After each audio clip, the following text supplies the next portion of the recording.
اس کے مٹنے کا بھی انتظام وہ خود کرتا ہے. تو یہ ظالم جہاں ظلم کرتا ہے وہیں اپنے ہی قبر کو کھودتا ہے کہ اپنی تباہی جو ہے خود اپنے ہاتھوں سے کر لے.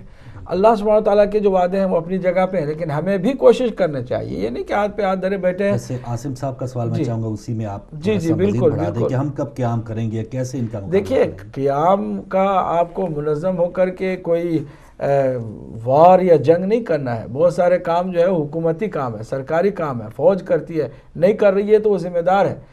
ہمیں متحد ہو کر اپنے حقوق کو حاصل کرنے کے لیے لگاتار احتجاج کرنا ہے، پرامن طریقے سے بھی کرنا ہے. ہاں جہاں کہیں کوئی آپ پر اٹیک کرتا ہے تو آپ کو دفاع کا پوری دنیا میں فطری حق حاصل ہے آپ کو، اور یہ جانوروں کے پاس بھی حق حاصل ہے.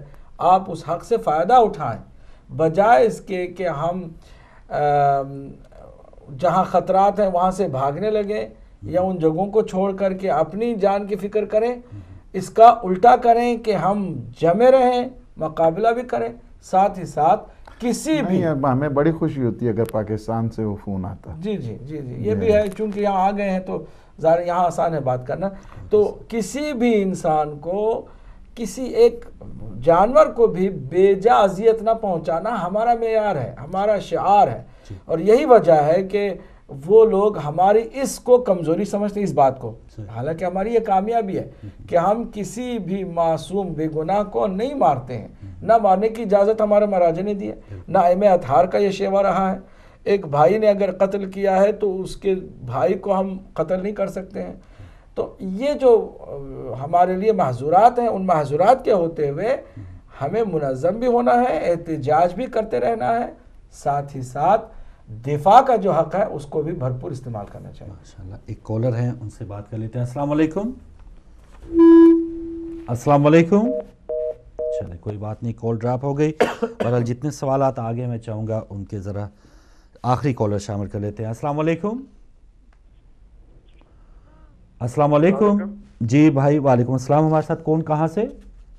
جی میں ملک بدرمنی بول رہا ہوں برمنگھم سے. جی ملک بدرمنی سے. آپ کو سندھاپتی کو اور عزیز صاحب کو السلام علیکم. وعلیکم السلام. میرا سوال یہ ہے کہ عموماً حضرت عبداللہ بن عمر بن خطاب رضی اللہ عنہ کے بارے میں یہ سننے کو ملتا رہا ہے کہ ایک طرف تو ان کو کرٹیسائز کیا جاتا ہے، اور ساتھ ہی جب امیر شام اس دنیا سے جب گیا تو اس نے صرف 4 شخصیات کا نام پیش کیا کہ ان لوگوں سے کا خیال کرنا کہ یہ تمہاری بیعت نہیں کریں گے. سب سے پہلے حضرت امام حسین علیہ السلام، وہ تو بات کلیئر ہوگی. دوسرے نمبر پہ حضرت عبد الرحمن بن حضرت ابو بکر صدیق اور حضرت عبداللہ بن عمر اور زبیر. تو سوال یہ ہے کہ کیا جو امت تھی اس کو زمین کھا گئی تھی؟ عجیب بات ہے کہ 4 آدمیوں کا نام دیا، اور ساتھ یہ بھی سننے کو ملا ہے کہ حضرت عبداللہ بن عمر رضی اللہ عنہ نے حضرت علی علیہ السلام کی بیعت نہیں کی تھی. اگر انہوں نے بیعت نہیں کی تھی تو یہ بھی بتائیے گا کہ کیا انہوں نے معاویہ کے ساتھ مل کے مولا علی علیہ السلام کے خلاف جنگ بھی کی تھی؟ اگر انہوں نے بیعت نہیں کی تو انہوں نے سر عام نہیں کی ہوگی، اور عبداللہ زبیر کی طرح بیعت کر کے وہ معاویہ کے ساتھ نہیں ملے ہوں گے. تو دوسری میرا سوال یہ ہے کہ سبھی مسلمان چاہے وہ شیعہ ہے یا سنی، وہ یزید کو لے کے کھڑے ہو جاتی ہیں. اس نے یہ کربلا میں جو ظلم کیا اور بعد میں خانہ کعبہ شریف کی بے حرمتی کی. تو افسوس یہ ہے کہ حضرت امام حسین علیہ السلام کا کیس ہم نے اتنا اس کا یعنی چہرہ بگاڑ دیا ہے کہ ہمیں ایک سٹیپ اوپر جانا چاہیے، اس کے باپ کی طرف جانا چاہیے. میرا پتا مجھے نہیں معلوم کہ وہ کیا کرتا ہے، تو اس کے باپ کو بھی رضی اللہ عنہ کہنے والوں کو چاہیے کہ وہ پرہیز کرے، کیونکہ اس کے باپ کی وجہ سے آج امت مسلمہ جو ہے وہ 2 حصوں میں بٹی ہوئی ہے. اور جیسا کہ جو اور شخصیات ہیں ان کا جو ہے کریکٹر، جس نے مولا علی علیہ السلام کے خلاف جنگ کی ہے اس کو سر عام بے نقاب کرے. میرے یہ سوال ہے. السلام علیکم. ٹھیک ہے ملک بدر منیر صاحب برمنگھم سے آپ کے دونوں سوالات نوٹ کر لیے ہیں. آپ بھی پروگرام دیکھتے رہیے. سلامت صاحب، جان علی شاہ صاحب کا لوٹن سے 2 سوالات تھے آپ کی خدمت میں. ایک تو وہ بچوں کی تفصیل سے متعلق پوچھ رہے ہیں، کربلا سے کوفہ اور کوفہ سے دمشق کے دوران جو بچے شہید ہوئے وہ کتنے ہیں اور ان کی حفاظت کے لیے کچھ اقدامات کیے گئے تھے. پہلا تو یہ سوال تھا. دیکھیں وہ چونکہ کل بھی ہم یہی چیز جو ہے نا وہ عرض کر رہے تھے کہ سلسلہ جو مظالم کا تھا وہ اس قدر سفاکیت اور ظلم کے ساتھ تھا کہ جس کی وجہ سے بعض بچے گرے ہیں اور شہید ہوئے ہیں، پھر اس راستے میں ان کی قبریں. بعض ہم نے جو ہے ان بچوں کی تفصیل اس کتاب جو زینب عالیہ سفر کے دوران جب تھا اس میں بھی ذکر کیا ہے. مزید بڑی جو تفصیل جو مقتل کی کتابیں ہیں اس میں پوری ڈیٹیل کے ساتھ یہ سارا جو ہے نا وہ سلسلہ موجود ہے، اور کچھ ہم نے تذکرہ یہاں پہ بھی کیا ہے ان پروگرام کے دوران بھی. تو یہ تو رہا ہے، مزار بھی موجود ہیں، قبریں بھی موجود ہیں، ایک سلسلہ ہے.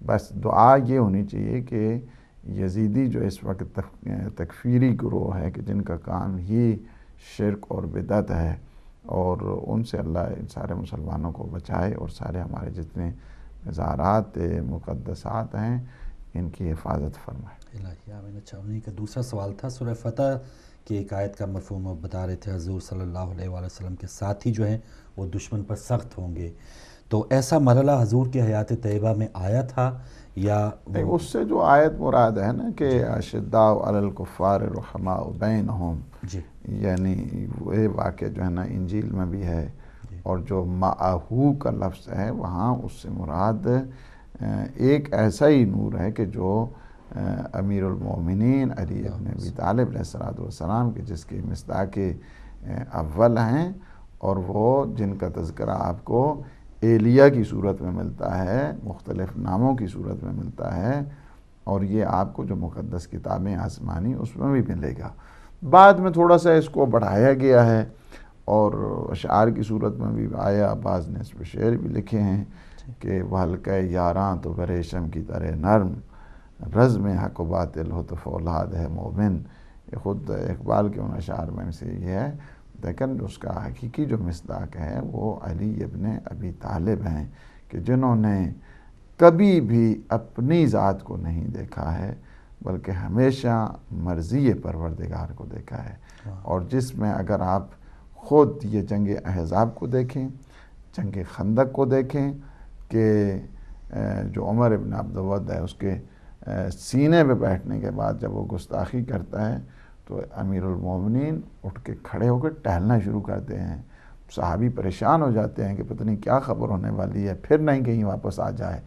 لیکن اس تھوڑی دیر کے بعد پھر اس کو قتل کرتے ہیں. سب سے پہلے اس کی ٹانگ کے اوپر ضرب لگائی، کیونکہ اس نے ایک جانور جو گھوڑا تھا اس سے اس نے ضرب اپنے وہ جلال دکھانے کے لیے، تو سب سے پہلے حملہ اس کی ٹانگ پہ کیا اور فرمایا کہ تجھے اب درد ہو رہا ہے نا، اسی طرح اس جانور کو بھی تھا.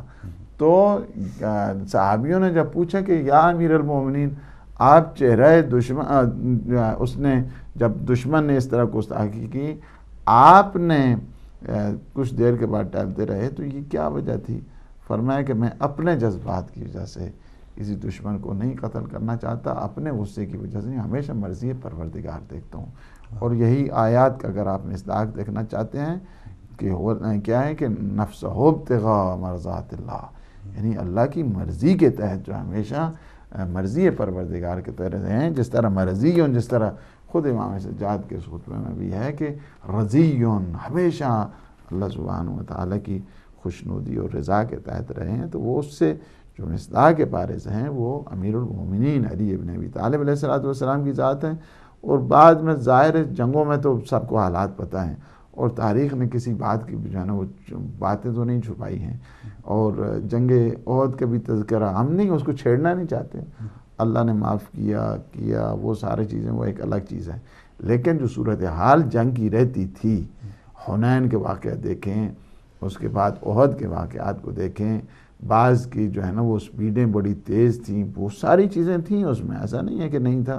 لیکن باہر کا وہ ایک سلسلہ ہے اشداء علی الکفار، آپ کو جسٹیفائی کرنا پڑے گا اور آپ کو دیکھنا پڑے گا، لیکن ان کا ہم نے مصداق آپ کو بتا دی۔ جزاک اللہ، بہت شکریہ مقصود حسین سید صاحب۔ کلام صاحب خدمت میں آپ کی خدمت میں سوال ہے کہ جو 7 اذانوں کی جو روایات ہیں وہ آج بھی ہیں جو رسماً ادا کی جاتی ہیں، وہ پہلے بھی پروگرام میں بیان ہوئی ہیں، تو اس حوالے سے بتائیں کہ اس کی کیا وجہ ہے، اور 1400 سال ہو چکے بغض اہل بیت اب بھی ہے، اس کی کیا وجہ ہے؟ بسم اللہ الرحمن الرحیم۔ اس کی وجہ خود سب سے پہلے جو بغض کی بنیاد رکھنے والے اور اس کو پروان چڑھانے والے نے بتا دی ہے۔ ایک وقت جو ہے وہ سعد بن ابی وقاص جو ہے وہ معاویہ ابن ابی سفیان کے ساتھ رات میں بیٹھے ہوئے تھے، اور وہ شراب تھوڑی سی پی رہا تھا، کہہ رہا تھا کہ تھوڑا بہت پی لو تو کچھ نہیں ہوگا۔ کہا کہ میں تو حیران ہوں کہ تم شراب بھی پیتے ہو، مجھے نہیں پتا تھا۔ بہرحال تو پھر وہ سعد بن ابی وقاص کہتے ہیں کہ میں نے کہا معاویہ ابن ابی سفیان سے کہ بھائی اب تمہاری حکومت مضبوط بھی ہو گئی ہے، اب علی بھی شہید ہو گئے، اس دنیا سے چلے گئے، امام حسن کا بھی تم نے پتہ صاف کر دیا، تمہارے لیے کوئی رکاوٹ نہیں ہے، تو اب یہ بغض والی بات ممبروں سے بار بار ان پر لعن طعن کرنا، اس کو کیوں تم جاری رکھتے ہو؟ ختم کر دو، ہو گیا، آپ نے تم حکومت لے لی ہے، سب کچھ ہو گیا ہے، ابھی کیا کرنا ہے؟ تو جواب میں اس نے کہا کہ ساتھ تمہیں نہیں معلوم، جب ٹھنڈ سے لوگ کانپ رہے ہوتے ہیں اور سب لحاف کے نیچے ہوتے ہیں، ایسے موقع پر بھی فجر کی اذان ہوتی ہے، اور اذان میں اشہد ان محمد رسول اللہ کی آواز گونجتی ہے۔ بنی ہاشم کا ایک سپوت محمد صلی اللہ علیہ وسلم، ان کی آج بھی لوگ بات سنتے ہیں، ان کا دین چلتا ہے، ان کی شریعت چلتی ہے، تو میں کیسے خاموش رہ جاؤں؟ مطلب اس کا یہ تھا کہ علی اور اولاد علی سے دشمنی بھی حقیقت میں رسول اللہ کی وجہ سے ہے۔ دین جب تک زندہ رہے گا یہ ان کا بغض پلتا رہے گا، یہ اس نے واضح کر دیا۔ آج بھی اگر دنیا میں حقیقی اسلام کا ایک چہرہ ہے اور درخشاں ہے، عزت اللہ نے دی ہے، تو یہ ان کے لیے بہت مصیبت کی بات ہے، کھلتا ہے انہیں، بہت تکلیف ہوتی ہے۔ یہ وجہ ہے کہ یزیدیت نے سر اٹھایا، لاکھوں کروڑوں ریال لگ رہے ہیں مڈل ایسٹ میں کہ یزیدیت کو پھر سے زندہ کیا جائے، اور ایک آرمی تیار ہوئی ہے یزیدیوں کی ابھی حال میں، جو عراق اور شام میں مشترکہ کارروائیاں کرنے پر تیار ہے۔ اس عراق اور شام کے انہوں نے لکھا ہے اسلامی مجاہدین آف عراق اینڈ شام، ان کے آپ ایجنڈے کو پڑھیں گے تو آپ کو پتہ چل جائے گا کہ بغض کی حد کہاں تک آئی ہے، کہاں تک پہنچ گئی ہے۔ کہتے ہیں ہمارا رہبر یزید ہے اور ہمارا دشمن حسین ہے، جب تک حسین کا نام لینے والے موجود ہوں گے ہم حسینیوں کے سروں کو قلم کرنے کے سلسلے کو جاری رکھیں گے۔ یہ ان کے منشور میں یہ بات انہوں نے لکھی ہے۔ میں آج ہی جو ہے وہ ایک ٹی وی چینل سے سن کے حیران رہ گیا کہ اس حد تک بغض کو انہوں نے پروان چڑھایا۔ جی ہاں، اس لیے کہ انہوں نے دیکھا کہ حسینیت جو آج عزیز ہے دنیا میں، درخشاں چہرہ ہے غدیر کا، کربلا کا، آج پوری دنیا میں جتنے حاجی نہیں ہوتے 10 گنا زیادہ جو ہے وہ حسین کا نام لے کر لوگ وہاں پہنچ جاتے ہیں۔ دنیا کے ہر ملک میں ہر نسل و رنگ کے لوگ جو ہے وہ عزاداری کر رہے ہیں۔ یہ خود بغض کے لیے ان کے لیے بہت بڑی بات ہے کہ جن کو مٹانا چاہتے تھے وہ تو پھیل رہے ہیں، اس لیے ان کا بغض بھی اسی طرح بڑھتا جا رہا ہے۔ جزاک اللہ۔ اچھا، جواد عباس صاحب کے سوالات تھے، ویسے تو اس ٹاپک سے ہٹ کے ہیں، لیکن اگر آپ جواب دینا چاہیں، ولایت علی علیہ السلام نماز میں یہ واجب ہے یا نہیں، اور دوسرا السلام علیکم یا علی مدد کہنا یہ جو ہے کس انداز؟ دیکھیں اس وقت جو ہے وہ بالخصوص اہل تشیع کو اندر رکھنا ڈالنے کے لیے مختلف قسم کے کارڈ پلے کیے جاتے ہیں۔ پہلی میں آپ کو بات بتا دوں کہ وہ جو ولایت امیر المومنین کا قائل نہیں ہے، وہ نہ وہ شیعہ ہے نہ وہ سنی ہے۔ اسے شیعہ تو خیر کہا ہی نہیں جا سکتا کہ جو ولایت امیر المومنین کا قائل نہیں ہے، اس وجہ سے کہ یہی ڈسٹنکشن ہے کہ جو مکتب اہل بیت کو باقی سارے مکاتب سے ممتاز کرتی ہے۔ پہلی چیز یہ ہے۔ دوسری یہ ہے کہ چونکہ ہمیشہ جتنے نازک مسائل سے دشمن ہمیشہ انہی میں نفوذ کرنے کی کوشش کرتا ہے۔ بات یہ ہے کہ کوئی بھی، نہ فقط نماز میں، کوئی عبادت بھی ہے، اگر اس میں ولایت امیر المؤمنین نہیں ہے تو وہ عبادت قبول ہی نہیں ہے۔ فقط نماز میں نہیں ہے، روزے میں بھی اسی طرح ہے، حج میں بھی اسی طرح ہے، اسی طرح خمس میں بھی ہے، زکوٰۃ میں بھی ہے، جہاد میں بھی ہے، امر بالمعروف میں بھی ہے، نہیں جتنی بھی عبادات جس کو کہا جائے، اگر عبادات منہائے ولایت امیر المؤمنین ہے، وہ عبادتیں اس کے منہ کے اوپر ماری جائیں گی، اس عبادتوں کو کوئی فائدہ نہیں ہے۔ تیسری بات جو ہے نا وہ یہ ہے کہ جہاں تک ہے ولایت امیر المؤمنین نماز میں ہے، بالکل نماز میں بھی نہ فقط ولایت امیر المؤمنین ہے بلکہ ولایت جناب سیدہ بھی ہے، ولایت امام حسن مجتبیٰ بھی ہے، ولایت سید الشہداء بھی ہے، ولایت امام زمانہ تک ہر ایک معصوم کی ولایت ہے۔ وہ کیا ہے؟ جب آپ تشہد میں پڑھتے ہیں اشہد ان لا الہ الا اللہ وحدہ لا شریک لہ واشہد ان محمدا عبدہ ورسولہ، پہلے میں شہادت توحید آ گئی ہے، دوسرے میں شہادت جو ہے نا وہ رسالت کی آ گئی ہے۔ جب آپ پڑھتے ہیں اللہم صلی علی محمد و آل محمد تو یہ شہادت جو ہے نا وہ ولایت ہے۔ یہ جو آپ پڑھتے ہیں نا اللہم صلی علی محمد و آل محمد، یہ جو ہے نا شہادت، اس کو کہتے ہیں ولایت ہے۔ اس میں جناب سید سلام اللہ سے لے کر امام زمان اجل اللہ تعالی فرجہ شریف تک سارے کے سارے معصومین کی ولایت اس میں شامل۔ اگر کوئی نہیں پڑھتا ہے یہ صلوات تو اس کی نماز باطل ہے، پہلی چیز۔ دوسرے جو انہوں نے کہا ہے کہ یا علی مدد، سب سے پہلے سلام کریں، سلام کریں، اس وجہ سے کہ پیغمبر اسلام صلی اللہ علیہ وآلہ وسلم نے فرمایا کہ اگر کوئی انسان سلام کے بغیر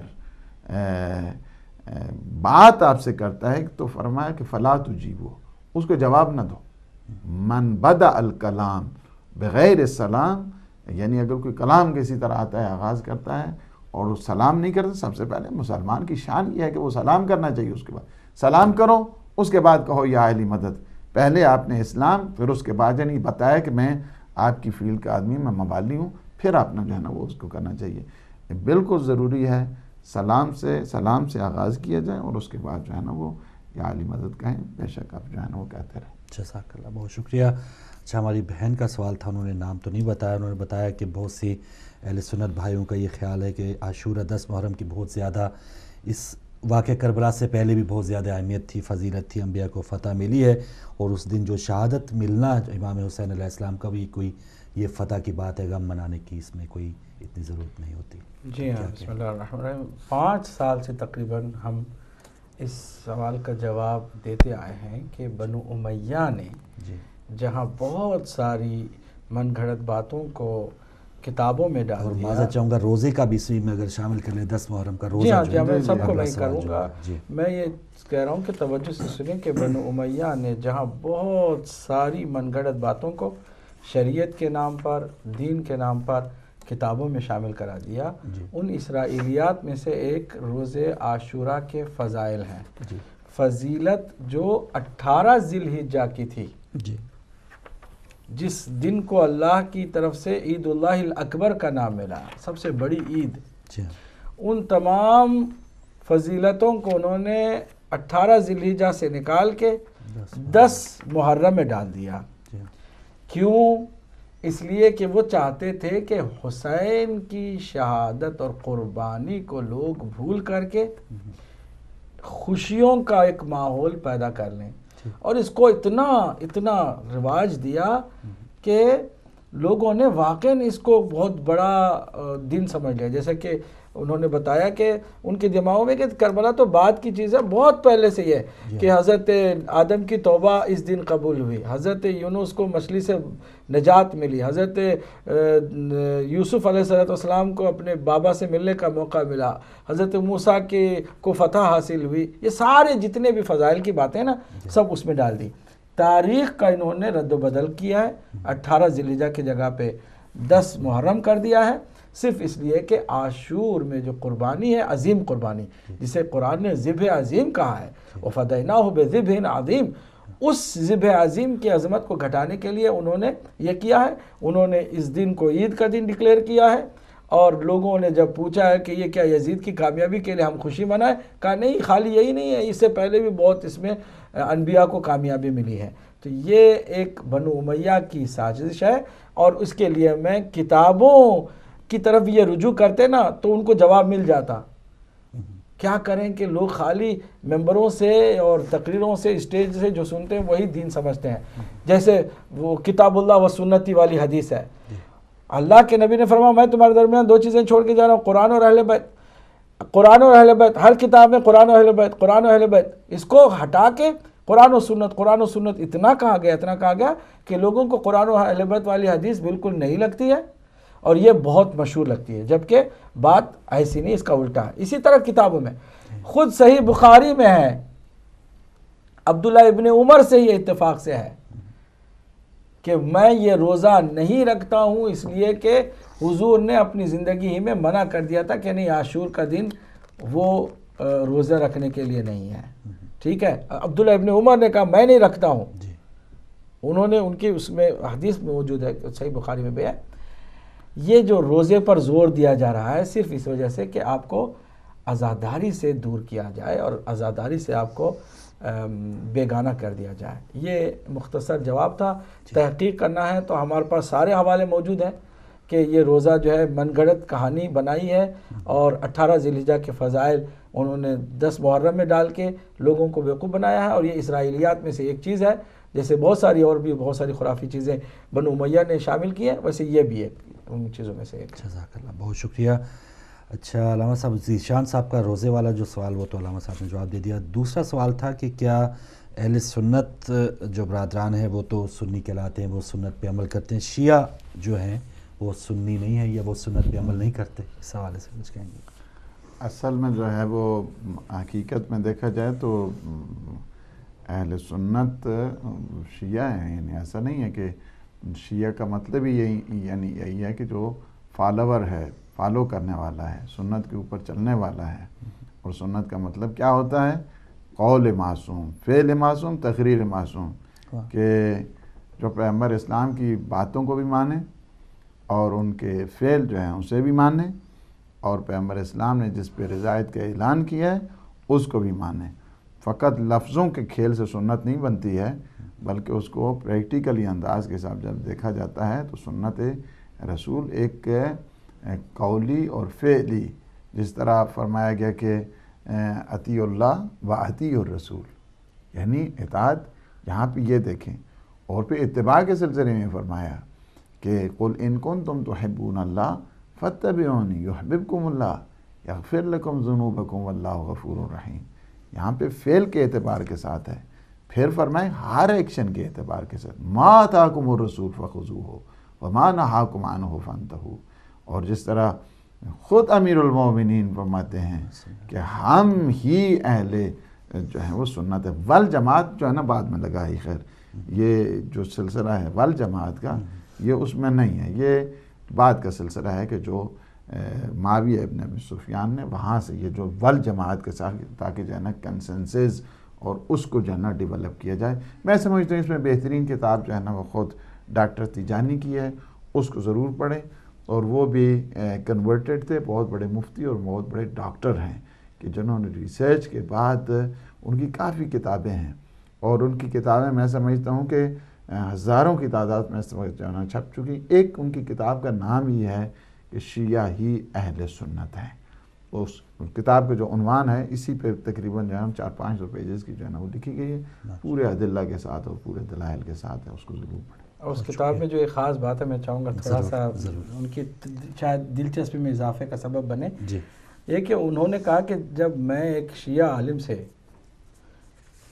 بات کرنے لگا اسی سلسلے میں تو انہوں نے پوچھا کہ آپ بتائیے کہ آپ اہل سنت ہیں؟ کہتے ہیں ہاں ہم اہل سنت ہیں. کہا آپ اہل سنت کس طرح ہیں؟ کیونکہ آپ کی شریعت یا امام ابو حنیفہ سے ہے، یا امام مالک سے ہے، یا پھر امام ابو احمد بن حنبل سے ہے، یا امام شافعی سے ہے. انہی میں سے 4 میں سے ایک ہے نا؟ کہتے ہیں ہاں. تو یہ جو 4 ہستیوں سے کسی ایک سے بھی آپ نے لی ہے، شریعت کے احکام سارے لیے، اس پر عمل کر رہے ہیں، کیا یہ رسول اللہ کے زمانے میں تھے؟ اور کہتے ہیں میرے ذہن میں کبھی اس طرح کا سوال پیدا ہی نہیں ہوتا. میں نے کہا مجھے اس کا اندازہ نہیں. کہا نہیں وہ نہیں تھے، آپ جا کے دیکھیں. صحابہ میں سے بھی نہیں تھے، اہل بیت میں سے بھی نہیں تھے. تو آپ حنبلی ہیں، شافعی ہیں، مالکی ہیں، سب کچھ ہیں مگر محمدی نہیں ہیں.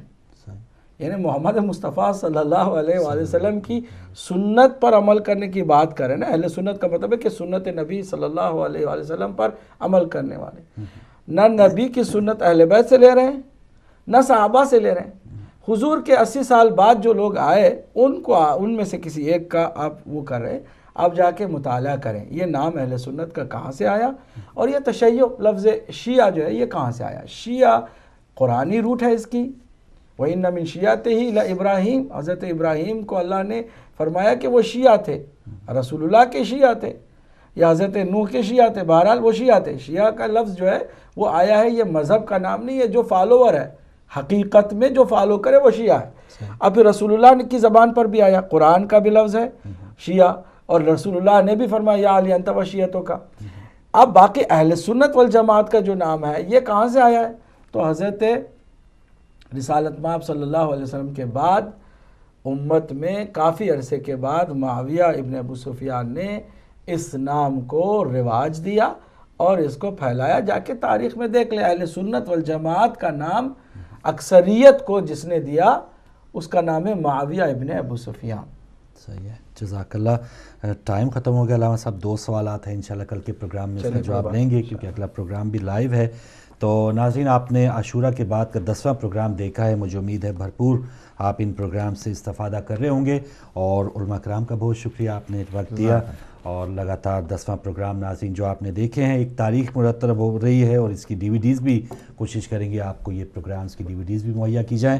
تو انشاءاللہ کل 11ویں پروگرام میں ایک بار پھر ملاقات ہوگی. تب تک کے لیے اپنا خیال رکھیے گا. اجازت دیجیے. اللہ حافظ.